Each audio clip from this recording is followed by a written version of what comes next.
In this video, I'll teach you how to master throttle control on command.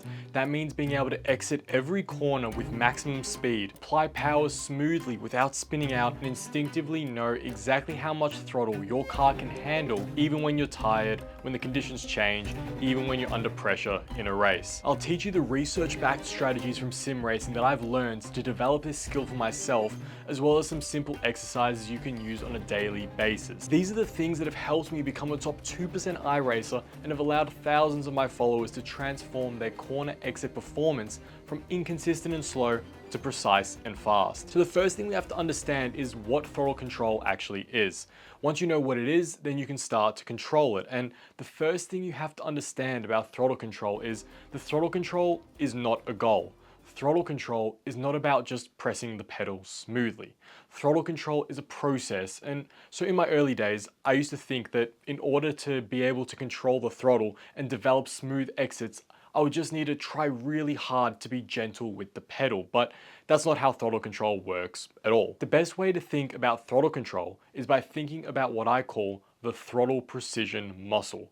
Just like a muscle, you start off weak, barely able to modulate pressure accurately, but you can train that over time. And just like a muscle, that training does take time. And it doesn't just automatically get better just because you're doing more laps. So if you're struggling with throttle control right now, or if your exits feel inconsistent, sometimes perfect, sometimes spinning the rear tires, that probably means that your throttle precision muscles are underdeveloped. That's not going to magically get better over time. Like 2 years from now, you're going to still have the same problem. Actually, you're probably going to have an even worse problem because when you move to higher horsepower cars, poor throttle control gets exponentially more punishing. But it's something you can train, and you should train it to the point where you can do it on command. And this on command ability is actually really important. If you're able to apply perfect throttle control under any circumstance, it opens lap time opportunities that are normally closed off. So let's say you can't control throttle on command.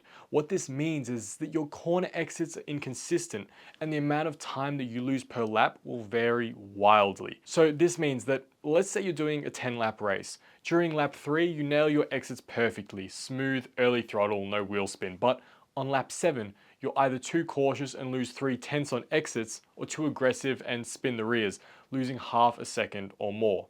And when your throttle control is inconsistent, this lap time variance continues to grow. You can't predict your pace, you can't build confidence or evidence, you can't trust yourself in wheel-to-wheel racing because you don't know if you'll nail the exit or blow it. But when you can execute throttle control on command, you suddenly have consistency.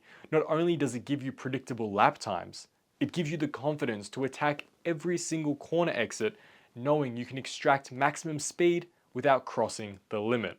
It allows you to adapt to different cars instantly because once your throttle precision muscle is trained, you can feel the limit in a low-powered Mazda MX5, a mid-powered GT3 car, or a high-powered LMP1 prototype. The skill transfers. But the big question is, if throttle control is like a muscle and it can be trained, then why is it so hard for people to have good throttle control? And why do so many drivers have underdeveloped throttle precision muscles? So this is how I want you to think about throttle control in the future. We've got this axis here, time on the x-axis, and this is your throttle inconsistency on the y-axis. We're going to start by drawing this dotted line in the middle, and this is going to be something I call the traction threshold. So when you're above this traction threshold line, you're not able to get clean exits. This is a bad place to be. You're spinning the tires, you're sliding wide, you're losing time. When you're below this line, you're in a good place. You're able to access that smooth, fast acceleration. And so the first idea here is that you don't need to have perfect robotic throttle control every single lap to extract good exits. It just has to be below this threshold amount, and that's going to be good enough. But the key takeaway is to understand that there are certain forces that increase your throttle inconsistency, and there are certain forces that decrease your inconsistency. So on any given corner, it's the balance between these two forces that'll dictate whether you nail the exit or not. And so the goal of mastering throttle control on command is to recognize when you're above the traction threshold, recognize the forces that are pushing you up there, and then use techniques that force it down so you fall back below the threshold and you can enjoy smooth, fast exits. And so this fluctuation is very normal. It's not normal to be able to just nail every single exit perfectly with no issues ever. It's a process of controlling your right foot every single time. And what's important here is that we want this period of time where we're being too aggressive or too cautious. We want this time to be as short as possible. So if learning throttle control looks like this and it's taking you months of random trial and error to figure out the right pressure, this is really problematic for 3 different reasons. First of all, it's just very frustrating and demotivating, which means that over time, you're going to avoid attacking corner exits because you just don't believe you can apply throttle without spinning, and so that's very disempowering. But the second thing is that it disproportionately costs you lap time. So what I mean by this is that let's say your corner exit technique costs you 0.1 seconds per corner. That's manageable. You know, if it's 1/10 per corner, it's not ideal, but you can live with it. Now, if your throttle control is poor, you might be losing 0.3 to 0.5 seconds per corner. On a track with 15 corners, which isn't rare, that's not 1.5 seconds lost. It's 4.5 to 7.5 seconds lost per lap. That's the difference between P1 and P15 in most online races. And so your inconsistent throttle isn't just costing you a little bit of time, it's the single biggest limiter to your pace. That was the second reason. The third major issue here is that poor throttle control makes you slower everywhere, not just on exits. Because when you can't trust yourself to apply throttle smoothly, you become hesitant, you delay throttle application, you coast through the corners, you brake earlier than necessary, and those habits, they compound. So even though the root issue is throttle control, it starts infecting your braking, your turning, your line choice, just everything. And that makes your entire driving style slow and less confident. So if you're in the situation where all 3 of these things are happening to you, that is a very difficult place to be from a performance perspective. And it's going to make it really hard for you to achieve competitive lap times or race confidently wheel to wheel. So I'm going to teach you how to manage this in 2 different parts. I'm going to focus on what are the forces that increase your throttle inconsistency, making things harder for you, and then what are the techniques to bring you below that traction threshold. And actually, you have to do it in that order. First, you want to remove the forces that make throttle control harder, so you don't need to rely on perfect pedal precision every single time. If you only focus on techniques that improve control when the underlying issues are still there, it's going to be very effortful and unsustainable. So you might nail it in your first practice session, but by week 2 or 3, the mental effort required to maintain control will cause you to slip up. So let's clean this up and start with these negative forces, the things that make throttle control harder. Now, before I go into this, I'll mention that if you're feeling like, wow, this has been an interesting perspective, I wish I'd known this before, then you could have known this before if you followed a structured driving protocol, which is why I built Sim Racing University. It takes you from an absolute beginner to a high-level driver in a step-by-step approach with exercises and challenges to reinforce the theory. You can check it out in the description. And throughout this video, I'll refer to concepts and exercises from Sim Racing University so you can get a bit of a taste completely for free. But what are these big forces that make throttle control harder? Most of them are going to be external or internal. External forces are things outside your control that make exits harder. A great example would be a car with high horsepower and poor traction, or a track with low grip, or a setup that's too loose on the corner exit. These are environmental factors that make it easier to spin the rears, whereas an internal force is usually a bad habit or a mental block. So it could be fear of spinning, which causes you to delay the throttle, or it could be overconfidence, which causes you to slam the throttle too early, or it could be lack of awareness. You genuinely don't know how much throttle you're applying. These are the things that pull you above the traction threshold, and what I found is that a lot of drivers try to fix external forces first. They blame the car, the setup, the track. We're all guilty of this, but they don't address the internal habits that are causing most of the inconsistency.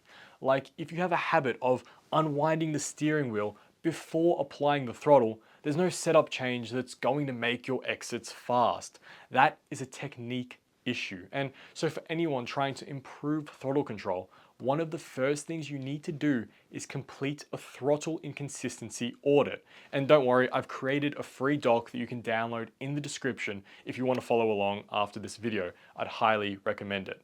There are two ways you can tackle this. The first is to sit down and list every possible mistake you might be making with throttle and try to fix all of them at once. But that's overwhelming and inefficient.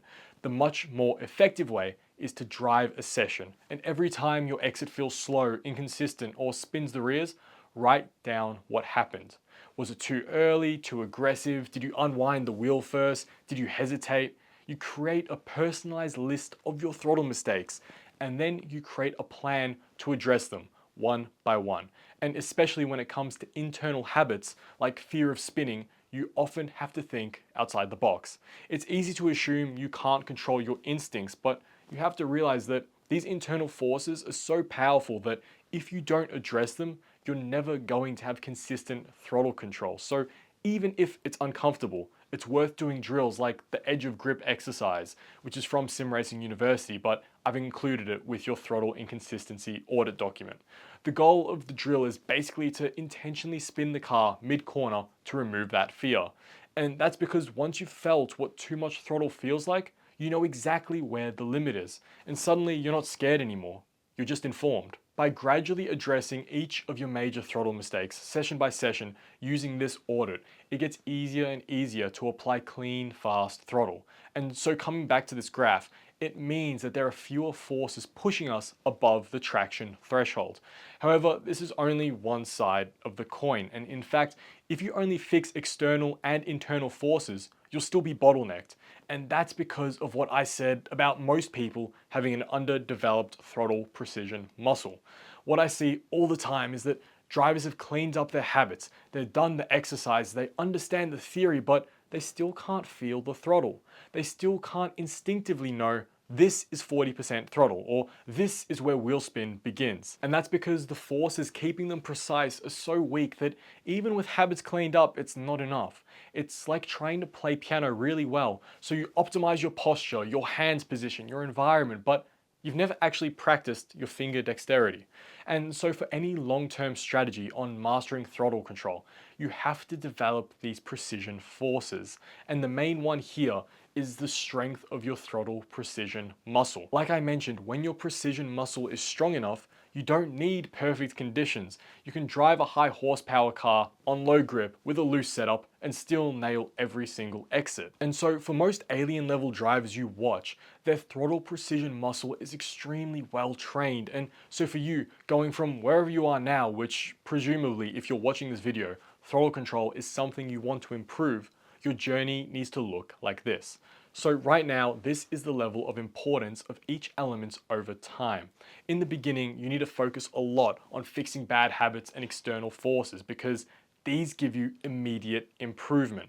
Once you stop unwinding the wheel too early or stop being too aggressive, your exits improve instantly. And then at the same time, you need to slowly start training your throttle precision muscle. And so, although eventually this is the most important thing long term, at the beginning, it's the opposite. Fixing habits is more important than building precision because precision takes time to develop. So start now, but don't expect it to feel natural and instinctive for at least the first 1 to 2 months of consistent training. And so in the short term, it's fixing habits that gives you benefit, whereas in the long term, it's precision training that makes you truly elite. Now, some of you will look at the idea of training throttle precision for 1 or 2 months and think, I can't be bothered with that. But the perspective I would offer is that it's going to be tough either way. On one hand, it's going to be tough being consistent with training drills. On the other hand, it's going to be tough racing with inconsistent exits, losing speed per lap, and never knowing if you'll nail the corner or spin. So you're going to pay the cost of hard work either way. Pick the outcome that you want. In the next part, I'm going to go through how you can train your throttle precision muscle, but before that, I'm going to introduce a technique which fits in an interesting place because it's technically a habit fix, but when you apply it, it doesn't just improve your exits. It fundamentally changes how you think about throttle application. And this is something called rolling throttle. So rolling throttle is this powerful principle where instead of thinking, I need to press the throttle, you think, I need to build throttle pressure in layers that match the car's increasing grip. So this layered approach of gradual pressure building not only keeps the car balanced, but it trains your foot to communicate with the tires based on what the car is doing. And that is a very powerful combination. So that was about rolling throttle. And now let's get through the best methods for developing your throttle precision muscle. And so a simple way to think about the current state of your precision muscle is to think about what happens when you try to apply a specific throttle percentage. Let's say you want to apply exactly 52% throttle. Can you do it? Can you hit it within 2%? If you can't, your precision muscle is underdeveloped and your brain has a certain set of habits and motor patterns it uses to press the pedal. And one of the most detrimental habits is binary thinking, where your brain only knows throttle off or throttle on. What this means is that instead of applying 30%, then 50, then 70%, your foot just mashes to 100% because it doesn't have that neural wiring to modulate pressure. And that's what causes wheel spin and inconsistency. And so what the precision muscle does is it doesn't prevent you from wanting to go fast. It doesn't slow you down. What the precision muscle does is it gives your foot resolution, the ability to apply exact percentages smoothly and instantly. So you think 40% and your foot delivers 40%. You think add 10% more and it happens. When your precision muscle is strong enough, this happens so fast and instinctively that you don't even think about it anymore. It just happens. Now, if someone's precision muscle is weak, they'll press the throttle and either wildly overshoot or undershoot their target. They'll think they're at 50%, but the telemetry shows 70, or they'll think they're smooth, but the trace looks like a staircase. And so to train the precision muscle, your training routine involves targeting specific throttle percentages and hitting them accurately. And based on motor learning research, which is basically what training muscle memory means, there are three main conditions that need to be met. You can remember this using the acronym FIT: frequency, intensity, and time. Frequency means your reps need to be frequent enough. So if you do one throttle targeting drill per week, that's not enough. You want to do it daily, ideally before every session. The second one is intensity. Intensity means your training stimulus needs to be challenging enough. So instead of just pressing 50% over and over, you need to randomize your targets. 33%, 67, 81. So your foot can constantly adapt. Now this is one we don't really have to worry too much about because the drills I'll show you, they're already intense by design. So you don't need to make them harder unless you're already hitting every target perfectly. And the third one, which is time. It's about duration. You have to train for long enough. Just like a normal muscle, you do one set at the gym, you're not going to see results. You need weeks and months of consistent work. So again, depending on your current level of precision, if your muscle is really underdeveloped, it might take you 3 or more months to really dial it in. Whereas if you're already decent, it might only take a few weeks. So what is the actual technique you can use to train this muscle that achieves all of this criteria? It's very easy, trust me. Open your pedal calibration software, pick a random throttle percentage, press the pedal to that exact number as fast as you can, and that's it. All you have to do is sit there with your pedal display open and just try to hit the targets. It doesn't have to be the same target every time, mix it up. 52%, 38%, 71%, just something for your foot to aim at, and your motor system will do the rest. As soon as you start doing this, within the first few reps, you're going to miss. You're going to think you press 60%, but you actually press 75%. And every time that happens, all you do is you do a repetition. You reset and you try again. So it's 52%, you try and hit 52%. You overshoot to 58%, okay, try again. You undershoot to 48, try again.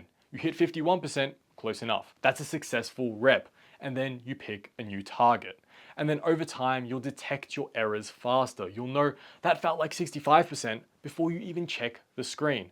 And it'll become easier to land on target. And eventually, your accuracy will improve from plus or minus 10% down to 5%, down to 2% accuracy. And it doesn't sound like a lot, hitting 52% instead of 60, but that's the difference between a clean exit and spinning the rear tires. As someone who has done this practice for years, I can tell you that precision to within 2% is the difference between good drivers and aliens. And you want to do this for at least 5 to 10 minutes before every session. The more you can do this, the better.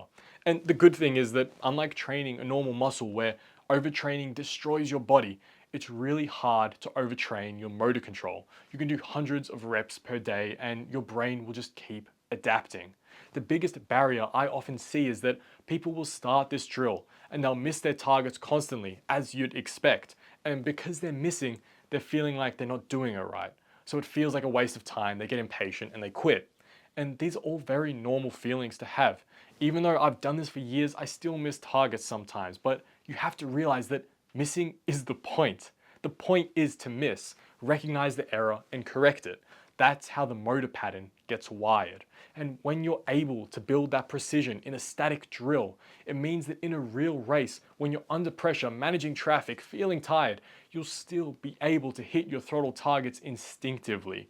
And you'll also notice it helps with brake precision, steering smoothness, and overall car control. But remember, even if you follow that advice exactly, you're probably not going to see massive improvements for at least the first 2 weeks. And for those of you who stick out with consistency for longer than that, welcome to a life of perfect exits and alien level pace. So those are the major strategies to help you master throttle control on command. And if you're looking for even more techniques, like how to apply different throttles in low, medium, and high horsepower cars, or how to induce understeer to safely find the limit, then make sure you join Sim Racing University and go through the advanced throttle control lesson in Module 4. Check out this video here if you want a complete guide on how to trail brake.